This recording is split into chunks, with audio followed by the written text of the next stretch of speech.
मेरे करियर में यह पहली बार था कि हम अपने ही डिपार्टमेंट के अपने ही साथी की इन्वेस्टिगेशन का सच पता कर रहे थे।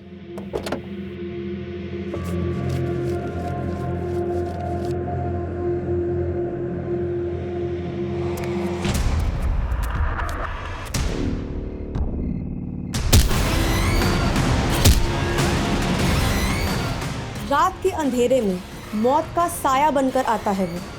एक नहीं बल्कि 5 मासूम लोगों की निर्मम हत्या कर चुका है। दहशत इतनी बढ़ चुकी है कि 24 घंटे लोगों को मौत का डर सताता रहा है।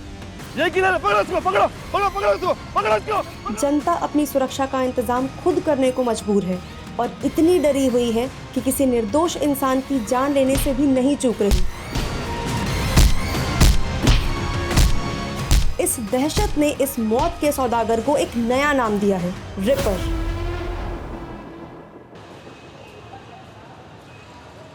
दीप्ति, हरिओम की फाइल लेकर आना।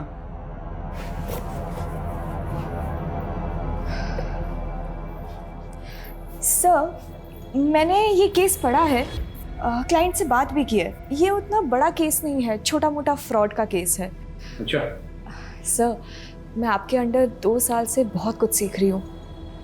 अगर आपको ठीक लगे तो क्या मैं ये केस देख सकती हूँ, हैंडल कर सकती हूँ? मैंने दीनानाथ की नहीं, हरिओम की फाइल मंगाई थी। जाओ सही फाइल लेकर आओ। Sorry sir. 2 साल में केस के फाइल के बारे में पता नहीं और केस चाहिए इन्हें।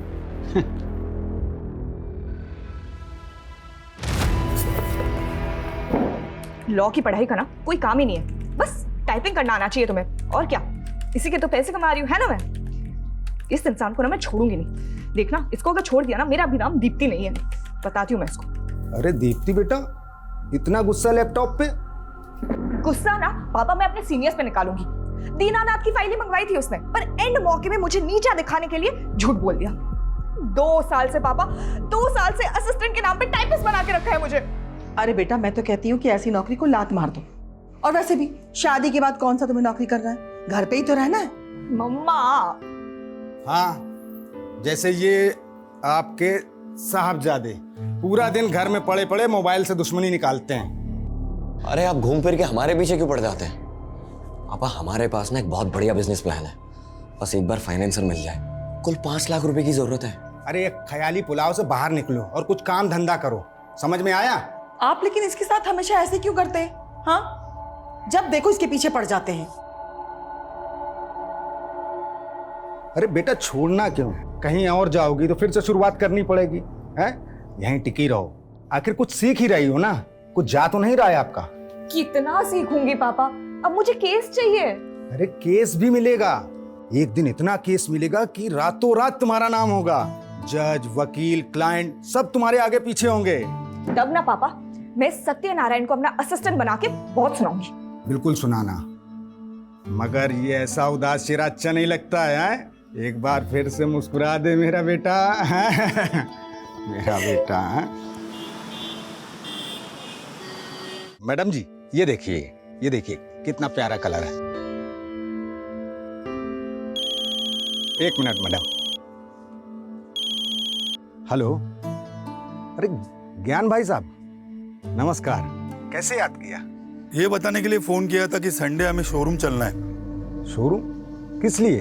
अभी शादी में जो आप हमें गाड़ी देंगे उसकी बुकिंग नहीं मिल रही थी, तो मेरे एक दोस्त ने जुगाड़ लगाया है, अपना काम हो जाएगा। पर भाई साहब, गाड़ी की तो कोई बात ही नहीं हुई थी। अरे तो शादी भी तो कहाँ हुई है अभी तक, अभी बात कर लेते हैं। वैसे भी हमने कौन सा हेलीकॉप्टर मांगा है आपसे? पापा, इस सब की क्या जरूरत है? आप क्यों बेकार में उन लोगों को? तू चुप बैठ एकदम। एक तो लड़की तुझे पसंद है, इसलिए अलग जाति में शादी करने के लिए हम तैयार हो गए। अब इन्हें भी तो कुछ करना ही पड़ेगा ना। भाई साहब, इतनी महंगी गाड़ी हम कहाँ से देंगे? भाई साहब, हम गरीब आदमी हैं। अभी आप देख लीजिएगा, मुझे तो कार चाहिए, बाकी आपकी मर्जी। मर्जी नहीं, जबरदस्ती है ये। नहीं करनी है मुझे ये शादी पापा, आप प्लीज उन लोगों को जाके बता दीजिए। देखो बेटा, जिद नहीं करते हैं, फिर शादी ब्याह में तो लेन देन चलता ही है ना। सौरभ कितना अच्छा लड़का है और तुम पसंद भी करती हो। पापा, आपसे हमारे बिजनेस के लिए 5 लाख रुपए नहीं हो रहे और दी को 20 लाख रुपए की गाड़ी दे रहे हैं। हाँ, क्योंकि ये तुम्हारी तरह बिस्तर पे पड़े पड़े ख्याली पुलाव नहीं पकाती है। पापा, फाइनल है, मुझे ये शादी नहीं करनी। आप उन्हें जाके बता दीजिए प्लीज। देखो बेटा, जिद नहीं करते हैं। अब अपने पापा को देखो, पूरे जीवन भर साड़ी की दुकान में सेल्समैनी की, क्योंकि मेरा बेटा अच्छे घर जाए, हमेशा खुश रहे। पापा, मुझे ऐसी कोई खुशी नहीं चाहिए जो आपको तकलीफ दे। पागल, तुम्हारी खुशी से मुझे क्या तकलीफ होगी? हाँ, तू तो मेरा बच्चा है, मेरा बेटा है ना?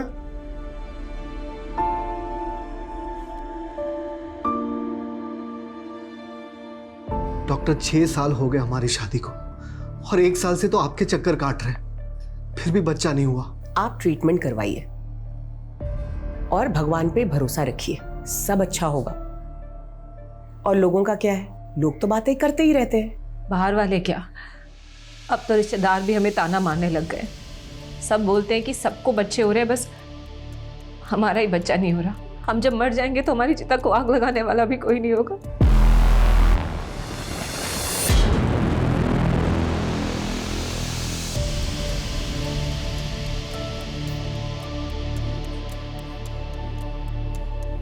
सुनिए, आपको डॉक्टर स्मिता ने जवाब नहीं दिया ना? देंगे भी कैसे? जिसका इलाज उसके हाथ में है, उसमें डॉक्टर कर भी क्या सकता है? अगर आप दोनों को भगवान में आस्था है तो मैं आपकी मदद कर सकती हूँ। पहले भी बहुत लोगों की कर चुकी हूँ। कैसी मदद? आप लोगों को बच्चा ही चाहिए ना? चारों तरफ भय का माहौल है। लखनऊ में जनता सड़क ही नहीं घर में भी असुरक्षित है। पता नहीं कब कहां से आकर वो हत्यारा उन्हें अपना शिकार बना ले।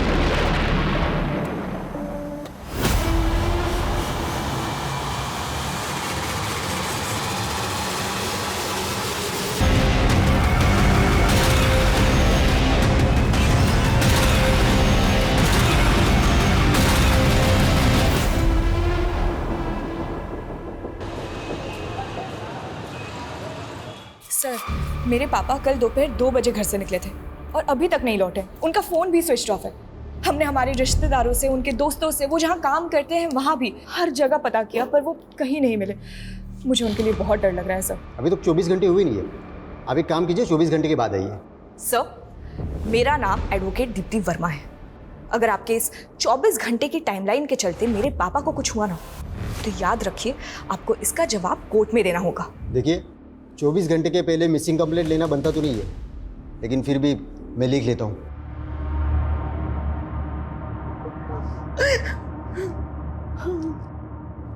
देखिए, आप घबराइए मत, अवतार भाई सब जल्दी आ जाएंगे।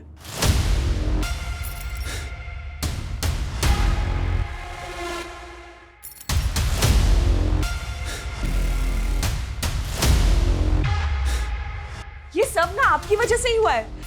आपके कार की डिमांड की वजह से पापा कितना परेशान रहते थे।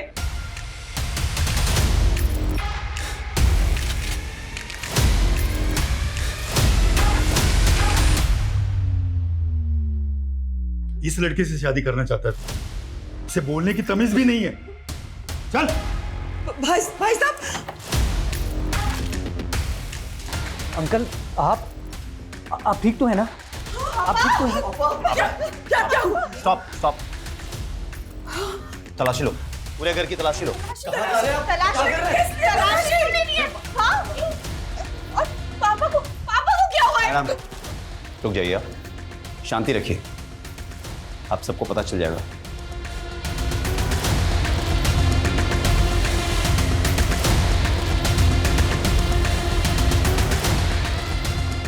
सर, ये गोल्ड और बेल्ट लगा पैसा और घड़ी मिली सर। एविडेंस को सील करो और इसे वापस जीप में डालो। सर, क्या चल रहा है ये? क्या चल रहा है? पापा को कहाँ लेके जा रहे हैं आप? कुछ बताएंगे आप हमें? मेरे पापा को क्यों पकड़ा हुआ है आपने? आपने उस हत्यारे के बारे में तो सुना होगा ना, जो लखनऊ में इनोसेंट लोगों को मारकर लूटपाट कर रहा है। वो सीरियल किलर। करेक्ट, और वो सीरियल किलर कोई और नहीं, आपके पापा हैं। कुछ भी बोल रहे हैं आप। मेरे पापा एक शरीफ सीधे साधे इंसान ने 7 मर्डर खुद कबूल किए हैं। पिछले साल अलीगंज में एटीएम किलिंग से लेकर 2 दिन पहले हुए हस्बैंड वाइफ के डबल मर्डर। तो ये जो एविडेंस मिले हैं इसी केस के हैं जो आपके घर से बरामद हुए। मेरे पति ऐसा नहीं कर सकते। आपको कोई गलतफहमी हुई है। सर आपको कोई गलत कर रहे हैं, मेरे पापा को ऐसे नहीं लेके जा सकते।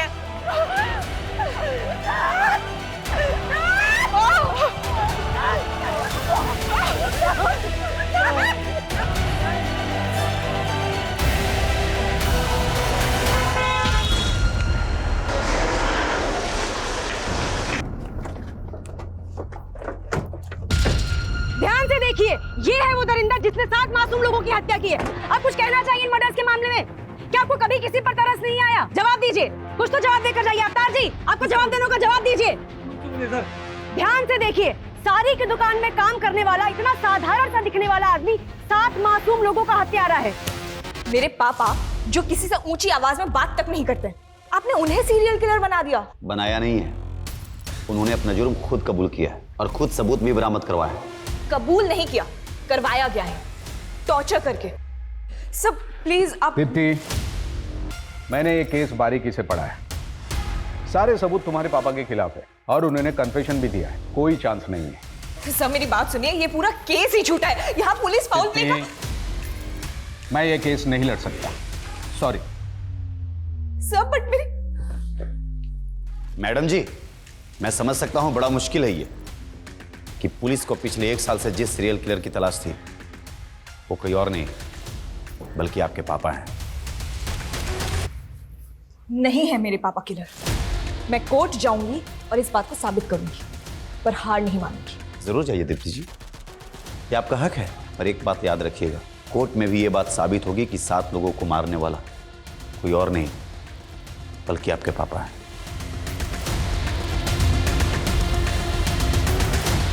दीप्ति जी, क्या आपको कभी एहसास हुआ कि आपके पापा एक सीरियल किलर हैं जिन्होंने इतने लोगों की हत्या करी है? क्या आपको कभी उनसे डर लगा?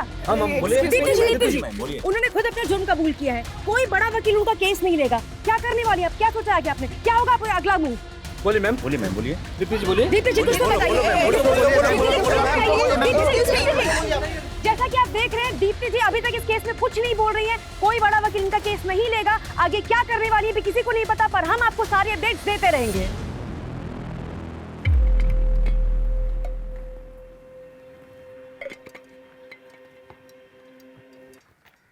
योर ऑनर, पुलिस ने मेरे पिता अवतार वर्मा को 8 अगस्त 2022 को किडनैप किया, टॉर्चर किया और जबरदस्ती उनसे वो जुर्म कबूल करवाए जो उन्होंने किए ही नहीं थे।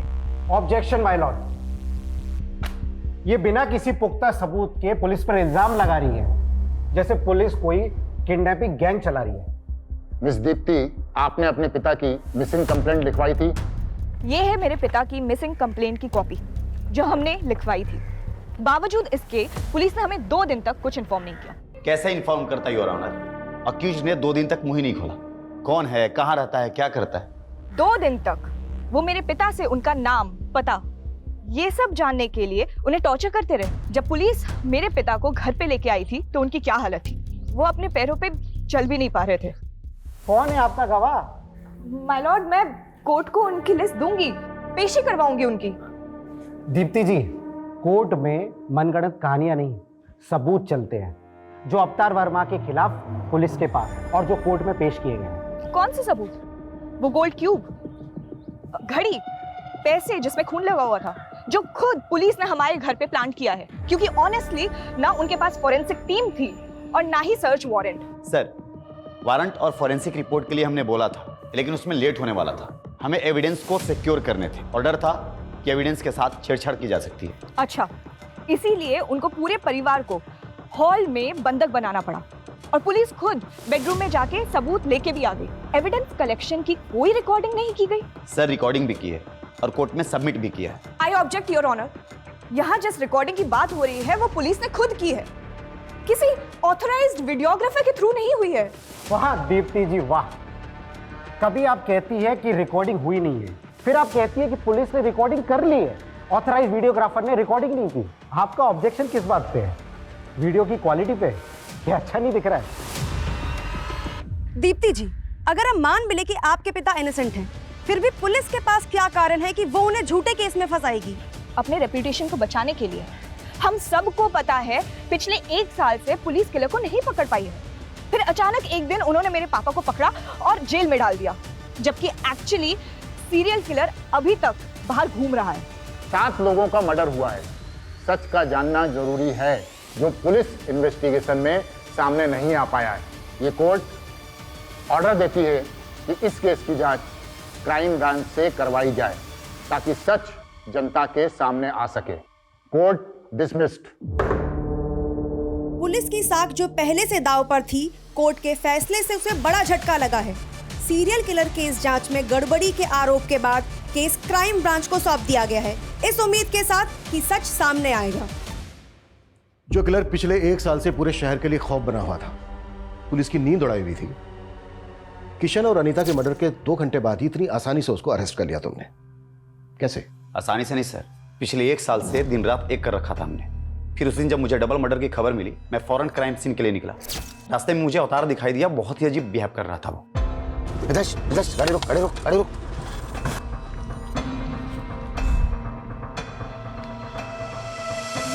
उसके कपड़ों पर खून लगा हुआ था। हम उसे पूछताछ के लिए पुलिस स्टेशन ले गए, जहां उसने कबूल किया कि मर्डर्स उसने ही किए, और उसने मुझे यह भी बताया कि मर्डर वेपन कहां छुपाए हुए हैं। उसके बाद उसने इसके पहले 5 मर्डर भी एक के बाद एक कबूल किए। पहला देशराज, दूसरा फौजिया और उसकी बहू शिबा, चौथा किरण और 5वां ओमका। फिर उसके बाद हमने उसके घर की तलाशी ली, जहां और भी सबूत मिले। सर, हमने जब इन केसेस के सबूत और गवाहों को क्रॉस वेरीफाई किया तो सब मैच कर रहे थे। किशन और अनीता के घर से जो लूट हुई थी, वो सारा सामान मिला? उसने सिर्फ ये बताया कि उसने गहने चुराए थे, तो वो भी भागते वक्त कहीं रास्ते में गिर गए। पर उनके घर से तो अच्छी खासी लूट हुई थी, और उसने सिर्फ गहने कबूल किए, और तुमने बड़ी आसानी से उस पर यकीन कर लिया। उसने बाकी की चोरी कबूल नहीं की, लेकिन 7 मर्डर्स कबूल कर लिए। सर, उसने जो मुझे बताया मैं आपको वही बता रहा हूं। मतलब ना तुम्हारे पास कोई पुख्ता सबूत है, ना गवाह, ना मर्डर्स का, और ना ही अवतार की गिरफ्तारी का। सर, आप मुझ पे शक कर रहे हैं? शक नहीं कर रहा हूं, फैक्ट बता रहा हूं। फैक्ट। जैसे 2 दिन तक अवतार तुम्हारी कस्टडी में था, लेकिन तुमने उसकी फैमिली तक को नहीं बताया। सर, हमने कोर्ट को बताया था कि उसने अपनी पहचान को छुपाने के लिए 2 दिन तक मुंह नहीं खोला। तो फिर तुमने टॉर्चर करके उसका मुंह खुलवाया। आप भी पुलिस डिपार्टमेंट से हैं, जानते होंगे 7 मर्डर करने वाला क्रिमिनल प्यार से तो मुंह खोलेगा नहीं। तो कुल मिलाकर तुम ये एक्सेप्ट कर रहे हो कि उसने कबूल किया नहीं, तुमने उससे कबूल करवाया। सर, इस केस के फाइल आपके पास है, आप देख सकते हैं। अरविंद, आखिरी बार पूछ रहा हूं, इन्वेस्टिगेशन में कोई गड़बड़ी हुई है, कोई फॉल्ट प्ले? नो सर, अवतार ही वो सीरियल किलर है जिसे हम पिछले 1 साल से तलाश कर रहे थे, जो बहुत मुश्किल से पकड़ा गया है। सर, मैं तो अपनी बेटी दीप्ति की शादी के लिए पैसों का इंतजाम ना हो पाने की वजह से परेशान था। अरे भाई साहब, ये पुराना सोना है, मेरी मजबूरी है, इसलिए हम इसको बेच रहे हैं। अगर थोड़ा बहुत और ज्यादा हो जाए तो देख लीजिए आप। नहीं, इससे ज्यादा नहीं हो सकता। सर, मैं भाग नहीं रहा था, मैं तो परेशान होकर रोड के किनारे बैठा था, तभी इंस्पेक्टर साहब की गाड़ी वहाँ पे रुकी। हेलो, यहाँ क्या कर रहा है? कुछ नहीं साहब, वो थक गए थे तो बैठ गए यहाँ पे। घर किधर है तुम्हारा? साहब, यहीं पास में है आगे। चल बैठ गाड़ी में, मैं भी उधर ही जा रहा हूँ, छोड़ देता हूँ तुम।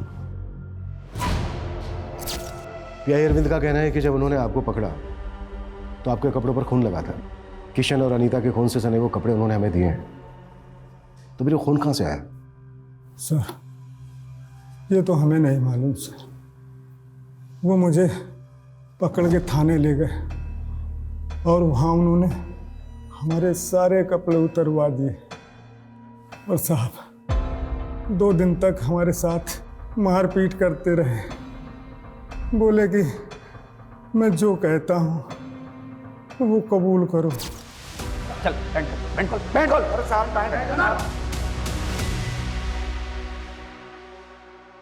साहब, हमने कुछ नहीं किया साहब।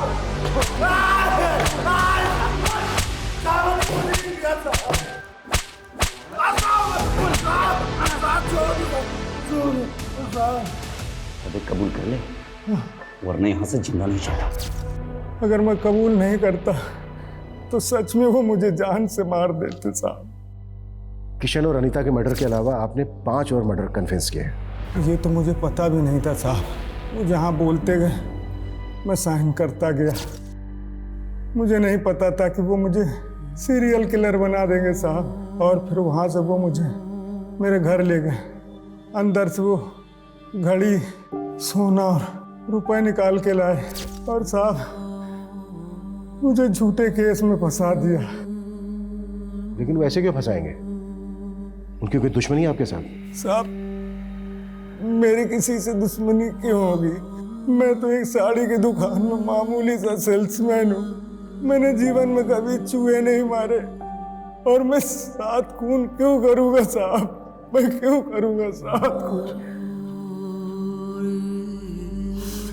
मेरी वजह से मेरी बेटी की शादी टूट गई साहब। इससे ज्यादा बुरा क्या होगा साहब? इससे ज्यादा मेरे लिए और क्या बुरा होगा? घबराइए मत।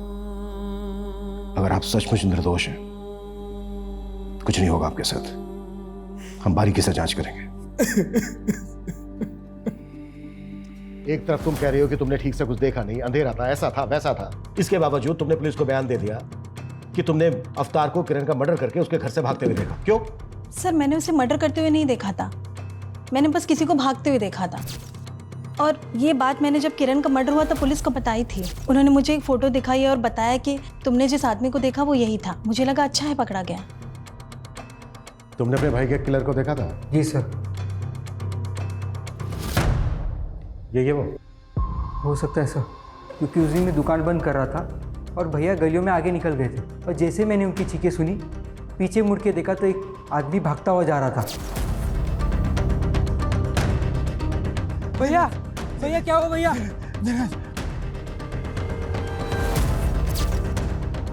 ये घड़ी तुम्हारे भाई की है? हाँ सर। पक्का है? इसमें भी डाउट है? ऐसी दिखती थी शायद सर। शायद। ये गोल्ड क्यूब तुमने बनाई है? हाँ नहीं मतलब मैं ज्वेलर हूँ तो ये तो काम है सर मेरा। गोल्ड क्यूब बनाने का? हाँ गोल्ड का मतलब गहने। विकास ऐसे नहीं बोले गए, इसकी भी क्यूब बनानी पड़ेगी। अरे नहीं सर, मैं बताता हूँ। ये मैं नहीं बनाई थी सर। किसके कहने पर? वो याद नहीं है सर। अच्छे से याद करके बता। इसके कहने पर? नहीं। इसके कहने पर नहीं तो किसके कहने पर बनाई? और फिर झूठा बयान क्यों दिया पुलिस को कि इसके कहने पर बनाई है? अरे सर ये क्यों पुलिस ने ही बनवाई थी सर, और झूठा बयान भी पुलिस ने ही दिलवाया था। चल। क्या हो गया सर? चल बता। अरे सर मैंने कुछ नहीं किया सर। अरे समझो सर बात को। सर मेरे करियर में यह पहली बार था कि हम अपने ही डिपार्टमेंट के अपने ही साथी की इन्वेस्टिगेशन का सच पता कर रहे थे, लेकिन लगातार पड़ला अवतार की तरफ झुकता जा रहा था। बावजूद इसके जांच में अभी तक सब कुछ 50-50 था।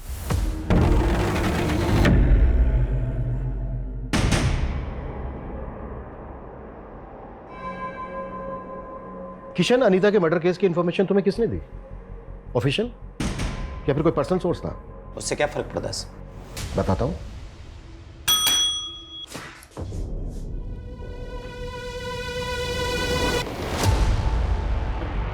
पहचानते हो इसे?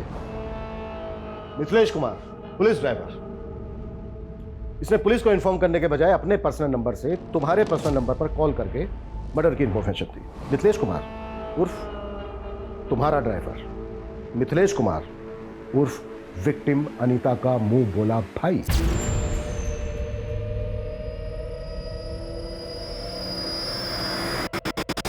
हाँ तो इसे डायरेक्ट पता चला और इसने मुझे डायरेक्ट कॉल किया, तो इसमें क्या हो गया? हुआ ये कि क्राइम सीरियल किलर की तरह किया गया, और अगर ये उसी ने किया है तो वो एक बार फिर तुम्हारे हाथ से निकल गया। तुमने ये भी जानने की कोशिश नहीं की कि किसी ने सीरियल किलर की कॉपी करके फायदा उठाने की कोशिश तो नहीं की। तुमने बस आनन फानन में अवतार को उठाया और एक डबल मर्डर केस को सीरियल किलर केस से जोड़ दिया, सिर्फ इसलिए कि पिछले 1 साल से सीरियल किलर की हड्डी जो तुम्हारे गले में अटकी थी किसी ना किसी तरह से वो निकल जाए, बस। सर ऐसा कुछ भी नहीं। अच्छा एक बात बताओ, देशराज मर्डर केस में जो सीसीटीवी फुटेज है उसमें किलर का चेहरा नहीं दिख रहा, फिर तुमने ये कैसे डिसाइड कर लिया कि वो अवतार है? सर मैंने डिसाइड नहीं किया, अवतार ने खुद कबूल किया था। ठीक वैसे ही ना जैसे कि उसने बाकी के मर्डर्स कबूल किए। ये यह अवतार की मेडिकल रिपोर्ट 1 महीने से ज्यादा हो गया है, उसकी अंदरूनी चोट भरी नहीं है, अभी तक बरकरार है। ऑप्शन क्या था उसके पास? अगर वो कबूल नहीं करता तो शायद तुम उसको कस्टडी में ही मार देते। सर अवतार ने अनीता और किशन का मर्डर किया है और मर्डर वेपन उसने खुद बरामद करवाया। वही रोड ना जिसमें ब्लड के निशान तक नहीं है। फिंगरप्रिंट्स की तो बात ही कुछ और है। सर उसने जानबूझ करके रॉड को पानी की टंकी में छुपाया था ताकि ब्लड और फिंगरप्रिंट्स दोनों धुल जाए। वाह, किलर तो बहुत स्मार्ट है और सेम टाइम पर बेवकूफ भी, क्योंकि उसने चोरी के गहने बेचने के बजाय उनकी गोल्ड क्यूब बनवाकर अपने घर में रख लिया। किरण मर्डर केस की विटनेस माला, उसने तुम्हें नहीं बताया, बल्कि तुमने उसे बताया कि उसने जिस भागते हुए आदमी को देखा था वो अवतार है। ठीक वैसे ही जैसे ओम के भाई दिनेश को तुमने बताया कि उसने भी जिस भागते हुए आदमी को देखा था वो अवतार है। इन दोनों ने तो अवतार को पहचाना भी नहीं। मर्डर के वक्त जो उन्होंने स्टेटमेंट दी थी उसमें भागते हुए आदमी को अवतार के साथ रिप्लेस करके उसे बयान की शक्ल देकर उनके स्टेटमेंट पर साइन ले लिए। दिनेश ने अपने भाई की घड़ी तक को नहीं पहचाना है। सर पता नहीं अब ये दिनों झूठ क्यों बोल रहे हैं। झूठ वो लोग नहीं बोल रहे हैं जो तुम बोल रहे हो। जिस ज्वेलर से तुमने गोल्ड क्यूब बनवाई है ना, उसने बयान दिया है कि अवतार ने गोल्ड क्यूब नहीं बनवाई है बल्कि पुलिस ने बनवाई है और पुलिस ने उससे झूठा बयान लिखवाया है। ठीक है, मैं मानता हूं कि इस सीरियल किलर केस में मैंने उसे गलत तरीके से फ्रेम किया ताकि ये सीरियल किलर केस का सरदर्द हमेशा के लिए खत्म हो जाए। पर यह सच है सर कि अनीता और किशन का मर्डर अवतार ने किया। बस कर अरविंद, बस कर, कुछ तो शर्म कर यार। एक डबल मर्डर केस को सीरियल किलर मर्डर केस के साथ जोड़कर तुमने ना सिर्फ इस केस को खुला छोड़ दिया है बल्कि उस सीरियल किलर को भी मैसेज दे दिया है कि तू आजाद है, जो चाहे करना चाहे कर। हम तुझे ढूंढ ही नहीं रहे, हम तो ऑलरेडी किसी को बलि का बकरा बना चुके हैं। जा सकते हो तुम, सस्पेंशन लेटर बहुत जल्द तुम्हें मिल जाएगा। सर मैं सच बोल रहा हूं, अवतार ने ही अनीता और किशन का मर्डर किया है। Please go. Okay sir. Sir अगर अवतार ने किशन और अनीता का मर्डर नहीं किया तो फिर किसने मारा होगा उन लोगों को? रिपर ने? शायद सीरियल किलर नहीं किया हो, या ये भी हो सकता है कि किसी ने बहती गंगा में हाथ धो लिया हो। मे बी वो अवतार भी हो सकता है। विकास, ये पहले के 5 मर्डर काफी पहले हुए हैं और ये दोनों मर्डर्स अभी अभी हुए हैं। हो सकता है क्राइम सीन से हमें कुछ मिल जाए। हमें इस केस पर आज से ही बल्कि अभी से लगना होगा। केस से रिलेटेड जो भी मटेरियल है उसकी अच्छे से जांच करनी होगी और जरा पता करो कि अवतार का अनीता और किशन के साथ कोई कनेक्शन है क्या। Okay sir.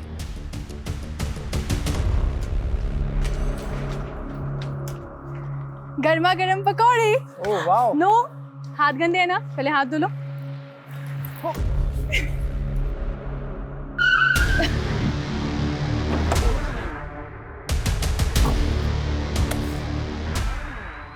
ये तो किशन और अनीता का घर है, तुम लोग क्या कर रहे हो यहाँ पे? उनका घर था, अब ये हमारा घर है और हमसे ही पूछ रहे हैं हमारे घर में कि हम कौन है।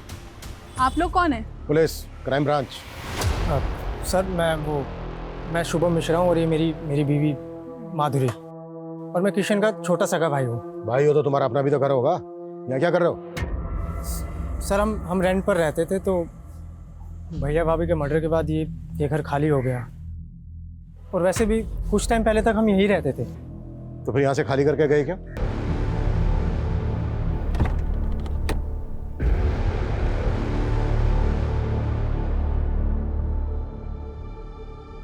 सर, अवतार जी कैसा महसूस कर रहे हैं आप घर वापस आकर? घर आकर और परिवार के लोगों से मिलकर बहुत अच्छा लग रहा है। सब आपके खिलाफ थे पर आपकी बेटी ने आप पर भरोसा दिखाया। कुछ कहना चाहेंगे दीप्ति जी के बारे में? मैंने तो उम्मीद ही छोड़ दी थी, लेकिन मेरी बेटी दीप्ति ने मुझे बचा लिया, वरना मैं तो जेल में पड़े पड़े मर ही जाता। दीप्ति जी, पापा हमेशा से कहते थे कि मुझे एक बहुत बड़ा केस मिलेगा, पर मुझे नहीं पता था कि मैं पापा के लिए केस लड़ूंगी।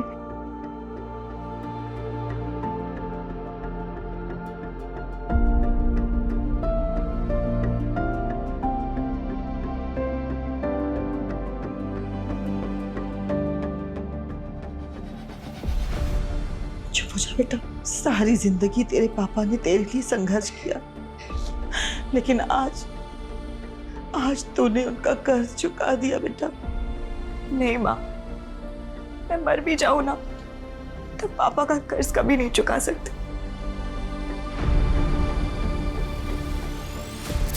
Welcome back. और कैसा है मेरा बेटा? बिल्कुल ठीक।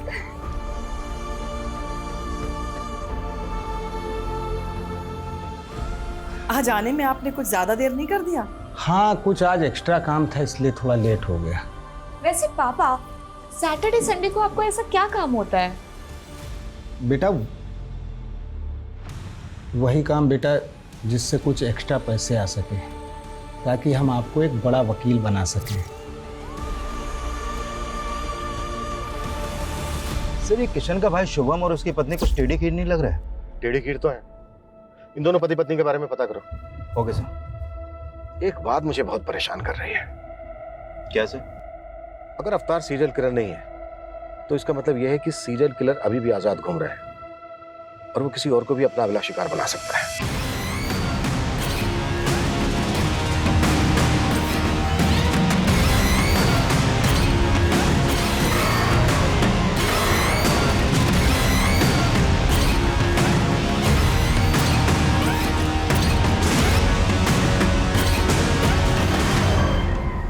सर, शुभम के बारे में इंक्वायरी करते वक्त पता चला कि जब वो पहले किशन के घर पे रहता था तो उसका आए दिन किसी से बहुत झगड़ा होता था।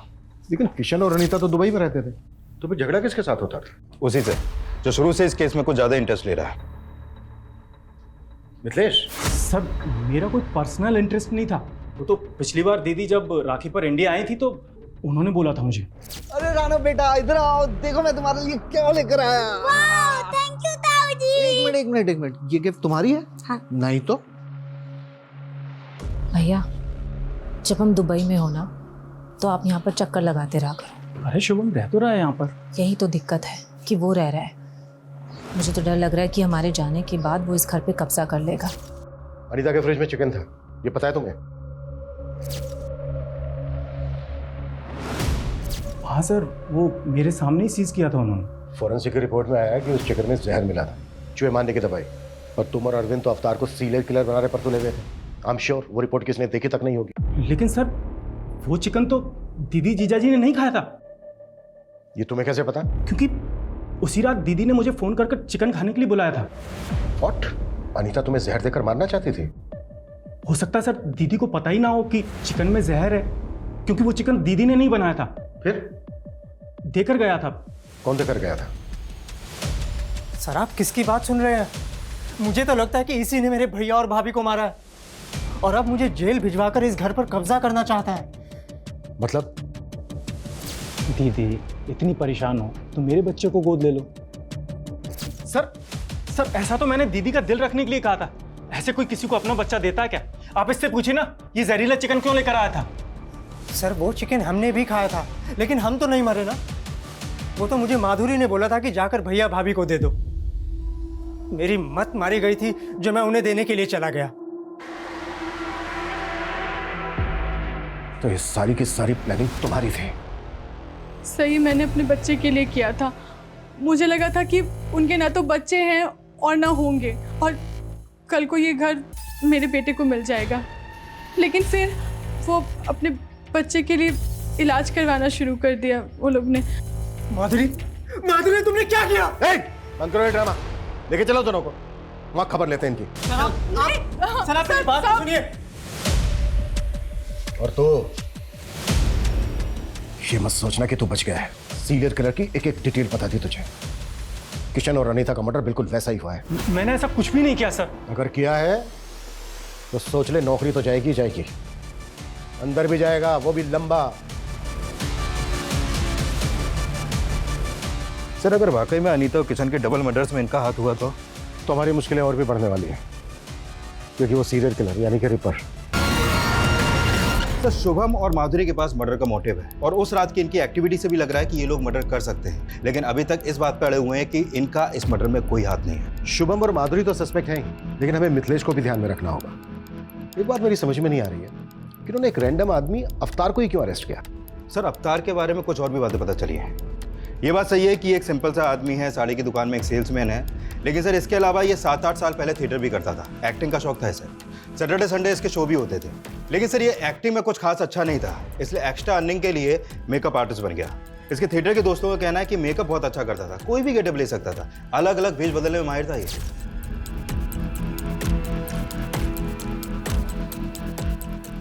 सर, आपने अभी की ब्रेकिंग न्यूज देखी? क्या न्यूज है? जैसी करनी वैसी भरनी का ताजा उदाहरण है लखनऊ सीरियल किलर केस का मामला। जब वो दबे पांव अपना अगला शिकार करने जा रहा था, लोगों ने उसे देखा और उन्हें शक हुआ। गुस्साई भीड़ ने कॉलोनी में घुसकर उसे इतना मारा कि मौके पर ही उसकी मौत हो गई। पुलिस ने स्थिति पर काबू पा लिया है और जांच चल रही है।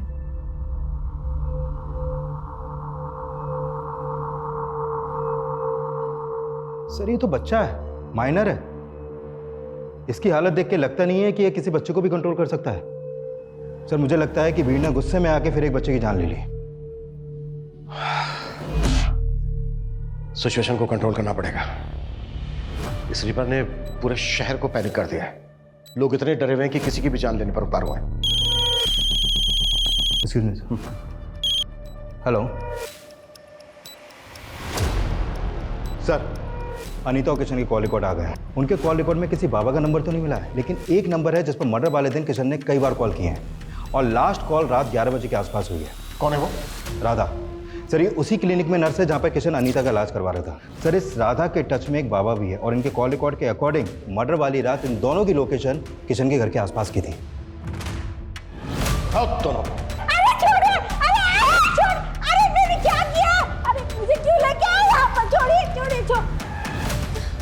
मुझे यहाँ क्यों लेके आए? मैंने क्या किया है? सब पता चल जाएगा। उधर देखो मुकेश। गुड, काफी समझदार हो दोनों। अब डायरेक्टली पूछ रहा हूं, मार खा के बोलोगे या फिर बिना मार खाए? बोलो।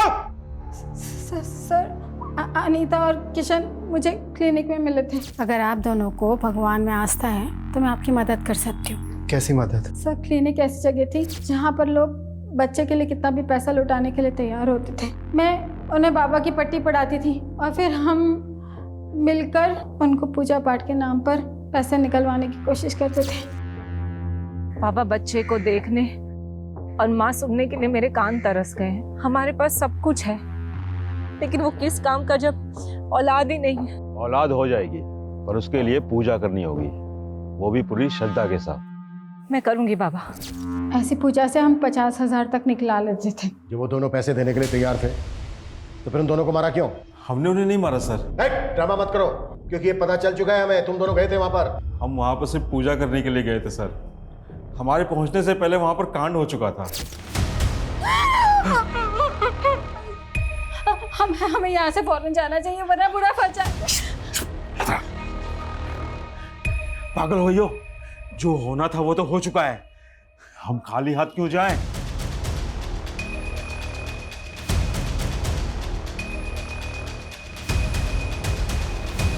सर हमने सिर्फ चोरी की है, किसी को मारा नहीं है सर। चोरी का सामान कहाँ है?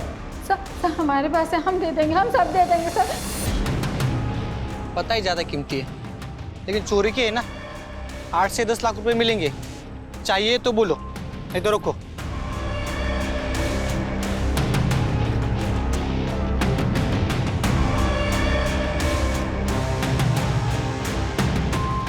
सर खबरी ने टिप दिया, अनीता की सोने की चूड़ियां चोर बाजार में बेची गई हैं। बेचने और खरीदने वाले की कोई इन्फॉर्मेशन? खरीदने वाले की है, बेचने वाले की वो बताएं। सर सर राधा और बाबा ने जो सामान चोरी किया था, वो सामान भी साड़ी भी मिली है, जो ठीक उसी दिन खरीदी गई थी जिस दिन अनीता और किशन का मर्डर हुआ था। इसमें सर स्लिप है, उसमें डेट भी पड़ी हुई है।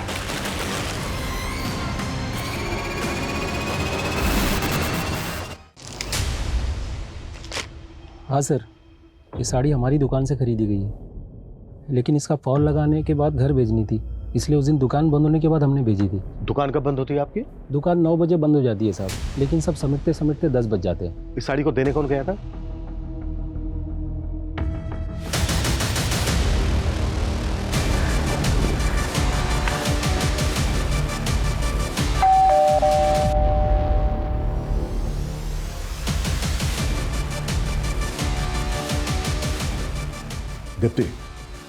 तुम्हें अपने फादर को न्याय दिलवाना था ना, मिल जाएगा।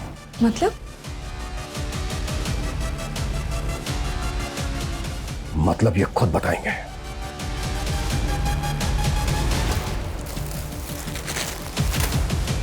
ये है ना वो साड़ी जो तू अनीता को डिलीवर करने उसके घर गया था, और जब हमने तेरे से पूछा कि किशन और अनीता को जानता है क्या, तो क्या बोला तूने? कि तूने उनको कभी देखा नहीं। इतनी कमजोर याददाश्त है तेरी।